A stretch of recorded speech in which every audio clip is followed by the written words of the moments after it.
આ વખતે સુરતના લોકો 31ની અનોખી રીતે ઉજવણી કરશે।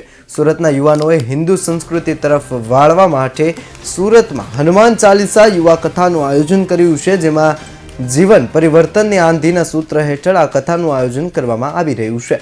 લોકોને અને યુવાનોને વ્યસન મુક્ત કરવાનો તેમજ 2000 ગંગા સ્વરૂપ બહેનોને 1 વર્ષ ચાલે તેટલી અનાજ કલ્યાણની કીટ આપવામાં આવશે। સાથે હનુમાનજીને 151 કિલોની કેક તેમજ 2000 કિલો ચોકલેટનો પ્રસાદ ધરાવવામાં આવશે।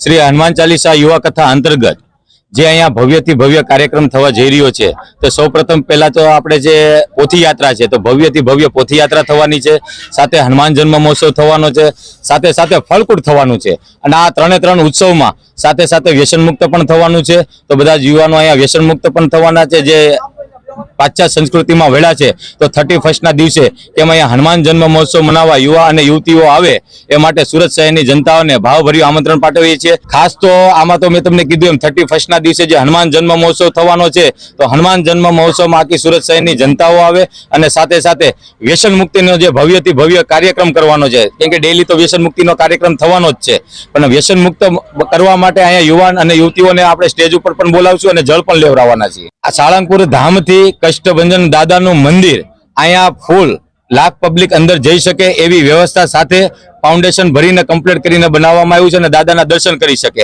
અને સાથે શ્રી હનુમાન ચાલીસા યુવા કથાના વક્તા અમારા શ્રી હરિપ્રકાશ દાસ સ્વામીના મુખ્યત્વે આપણે હનુમાન ચાલીસા યુવા કથા પણ સાંભળવાના છીએ।